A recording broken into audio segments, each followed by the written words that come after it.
Welcome to K-Catalog.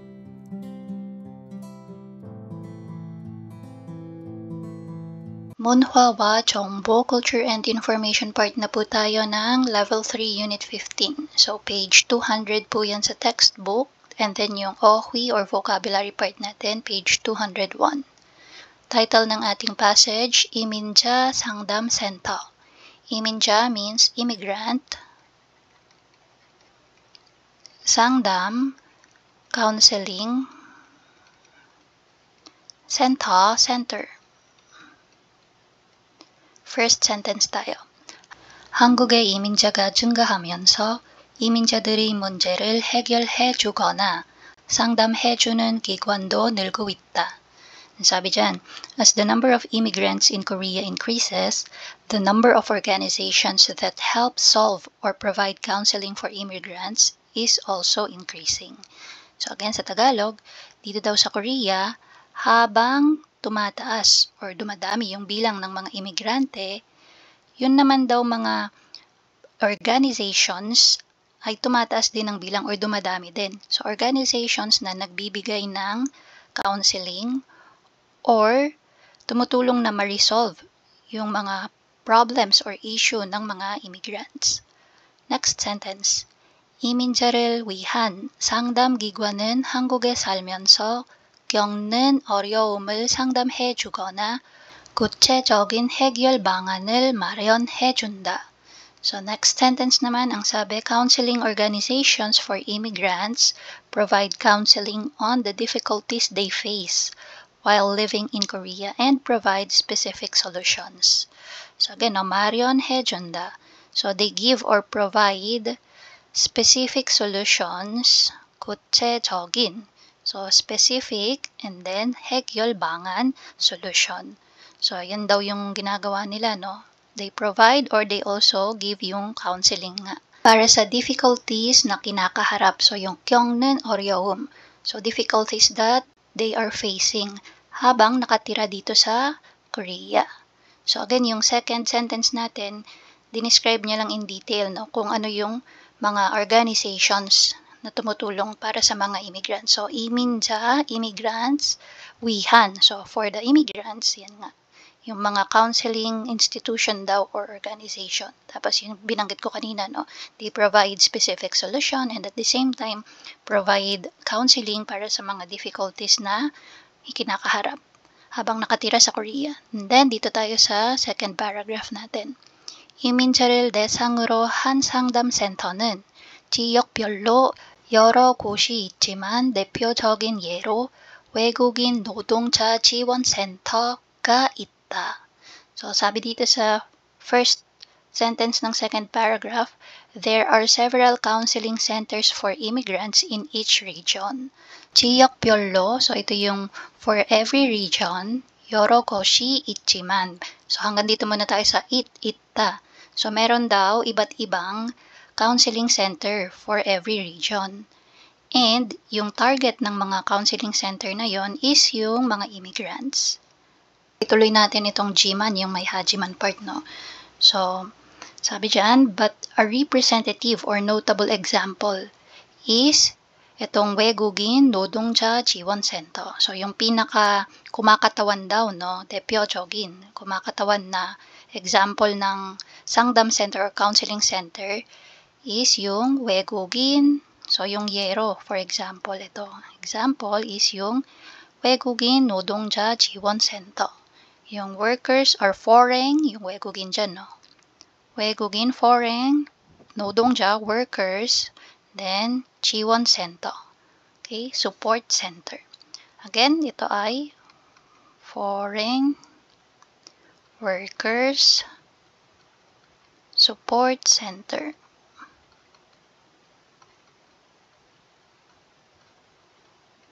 Okay, next. 외국인 노동자 지원센터에서는 한국에 거주하고 있는 외국인 노동자들이 문제를 그들이 목곡으로 상담해준다. So, anong sabi doon? Yung Foreign Workers Support Center daw provides counseling on the problems of foreign workers living in Korea in their native language. So again, ang pinaka-service na pinaprovide nitong Foreign Worker Support Center is yung mga foreigners daw na nagtatrabaho na nakatira dito sa Korea. Yan, yung mga ating EPS workers, OFW, yan. So, yung kanilang mga problems daw, using yung mother tongue, so kung tayo ay mula sa Pilipinas, using yung ating language which is Tagalog or Filipino, yun daw ang gamit no, para sa pagbibigay ng counseling. 또한 서울에는 서울 글로벌 센터에서 이민자들을 위한 다양한 서비스를 제공하고 있는데 상담도 그 중의 하나이다. So next one, in addition, the Seoul Global Center in Seoul provides various services for immigrants including counseling. So, yun nga, karagdagan daw dito sa Seoul, merong tinatawag na Seoul Global Center. So, dito sa center na to, same din, no? Para din siya sa mga immigrants. And, may iba't ibang klase ng serbisyo na pinaprovide. And isa din dito is yung counseling. Okay? So, bukod sa counseling, may iba't ibang klase pa. Katulad nung, halimbawa, gustong mag-aaral ng Korean language, yan, meron din. Next sentence, 특히 생활과 관련된 문제를 상담해 주거나 취업 관련 상담도 운영하고 있다. 사bi in particular, it provides counseling on problems related to living and employment. So again, in particular, yung mga issues or problems daw about sa pagtira dito sa Korea and at the same time sa pagkakaroon ng trabaho, yan daw yung pinaprovide nila na mga counseling, no? yan, 상담. Next, 이외에도 각 지방자치단체에 설치되어 있는 남원화 가족지원센터에서는 결혼 이민자를 대상으로 가족 상담을 진행하고 있다. So, last sentence natin, ang sabi, in addition, the Multicultural Family Support Center established in each local government provides family counseling for married immigrants. So, bukod daw dito sa sinabing mga counseling center sa taas, 각 지방자치단체에, so, for each local government daw, merong 다문화 가족 지원 center na naka-establish. So, sa bawat lugar na yun, no? And, ang target naman nitong Damonhwa Kajok Jiwon Center is mga immigrants pa rin, pero yung mga married immigrants na, no? Yung mga asawa ng Korean. And ang pinaprovide nila is yung counseling naman about sa family. Okay? So, yan yung mga iba't ibang klase ng Sangdam Center or Counseling Center na meron dito sa Korea. So, try natin sagutin yung question numbers 1 to 3. For number 1, 외국인 노동자들을 대상으로 한 상담 센터는 무엇입니까? So, ano daw yung counseling center na ang target is yung mga foreign workers. So, asan yon? Hanapin lang natin tong 외국인 노동자. So, yung keyword natin na yan. So, ito siya, no? 외국인 노동자 지원 센터. So, yung pinakasagot sa number 1, dito mo siya makukuha. 외국인 노동자 지원 센터 한국에 거주하고 있는 외국인 농자들이 문제를 그들이 무곡으로 상담해 준다. Okay, so pwede mong isagot lahat yan or kung gusto mong specific lang, kasi tinatanong lang niya, no, ano yung center na yon. So, sagot mo lang is 외국인 노동자 지원 센터입니다. Okay? So, as short as this, no, pwede mo masagot yung number 1. Pero, baka kasi may follow-up question, o ano yung 외국인 노동자 지원 센터? So, yan. Kunin mo na yung part na to, no? 한국에 거주하고 있는 외국인 노동자들이 문제를 그들이 무곡으로 상담해 준다. Or, gawin mo lang 해줍니다. Yung ending, no? Yan. Then, number 2. 결혼 이민자 가족을 대상으로 한 상담은 어디에서 받을 수 있습니까? So, ito naman ang sabi, saan daw pwedeng makatanggap or makareceive ng counseling na ang target is yung mga married immigrants, no? Counseling para sa family. So, dito tayo kay 다문화 가족 지원 센터. Number 2, you can start yung sagot mo with 결혼 이민자가 or sorry, not 이민자가, 결혼 이민자 가족을 대상으로 한 상담은, so yan no, hanggang 상담은, and then dagdag mo na si 다문화 가족 지원센터. And then ESO, dagdagan mo ng ESO yung center. 지원센터에서, and then end it with 받을 수 있습니다.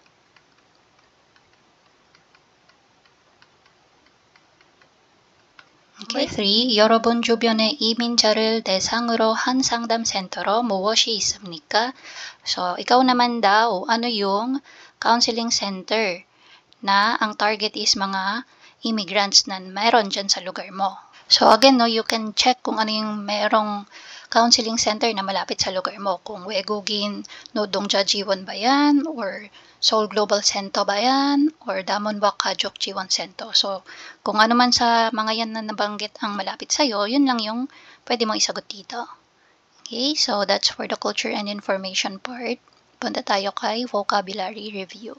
So, yung una, 인간관계, human relationship, or pakikipagkapwa-tao, 성격이 안 맞다. So, hindi swak, no? Hindi fit yung character mo dun sa mga kasama mo. So, personality doesn't match with others. 국적 취득. So, yung acquisition ng nationality. Pag-acquire ng nationality ng ibang bansa.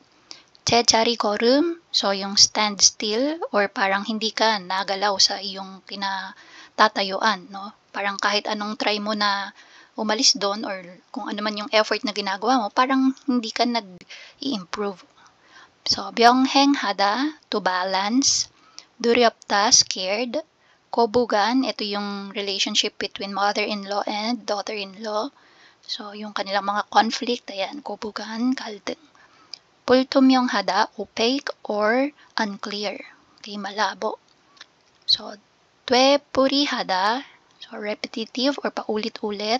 So, itong mga to nabanggit yan dun sa ano, no, yung mga problems, no, nung nag-discuss tayo ng vocabulary. And then, 만성 피로, chronic fatigue. 불면증, insomnia. 일정하다, fixed or constant. 재택, investment. 머리가 복잡하다, pag sabing 복잡하다, complex, complicated, or magulo. So, 머리가, so yung ano mo daw, no, mind mo, magulo ang isipan mo. 신경이 쓰이다, so you're like being cautious about it, or iniisip mo siya palagi. Yan, nag-worry ka because of that thing. 신경이 쓰이다. 속이타다, so ito, no, yung parang kumukulo yung iyong dugo. Pwede mong gamitin itong expression na to, no? Parang nasusunog yung kalooban mo, parang ganyan, no? So, this one, hindi siya i-take as literal, no? Okay, so, sugitada. And then, 골치가 아프다. So, 골치, yung head pa rin yan. So, 아프다, masakit ang ulo. Next. 눈앞이 캄캄하다. So, 캄캄하다, no? Dark. Paanong dark? Madilim ang future. So, nunap. So, yung nasa harap mo, no? Parang hindi ka sure anong meron for tomorrow. Ayan. So, pwedeng gamitin tong expression na to. 눈앞이 캄캄하다. And then, 발을 못 뻗고 자다. So, again, 발, yung legs, 못 뻗고. Ibig sabihin, hindi mo daw ma-stretch, no? Tapos tulog. So, it's like saying, hindi ka makatulog ng maayos. Again, no, yung mga binanggit na salita dito, hindi siya para i-take literally, no? So, 발을 못 뻗고 자다, can take this as hindi makatulog ng mahimbing or maayos kasi nga sobrang daming iniisip. And then, 고민을 털어놓다, to make kwento, no? So, ikwento yung iyong worries or mga concerns sa iba. 고민을 나누다, to share. So, same lang sila halos ng ibig sabihin. So, magkwento ka, no? Ikwento mo sa iba yung iyong worries and concerns. 조언을 구하다, to get advice. 상담을 받다, to receive counseling. 고민을 덜다, to worry less. So, 덜다 means less, no? So, less, worry less. 고민을 해결하다, so to solve your worries. 고민을 털어버리다. 털어버리다 means to shake off. So, shake off one's worries. So, it's like saying, wag mo na isipin yung iyong concern, no? Parang wag masyadong, in-overthink, kumbaga. And then, 급여, so yung salary. 일당, so daily payment yan, no? 일, so daily, and then pay. Next, 우울증, depression. 고혈압, yung ating high blood pressure. 고혈압, high blood pressure. 당뇨, diabetes. 일시적, temporary. 의심하다, to suspect, magsuspecha or to doubt. 보고되다, to report. Okay, so yung may mga kinolect ka na data and then you are reporting it, no? This is level 3, unit 15, culture and information part, and yung ating okay huwagin. And that's it. If you find this video helpful, please hit the like, share, and subscribe button. So I still hope to see you in the upcoming videos, and again, thanks for watching.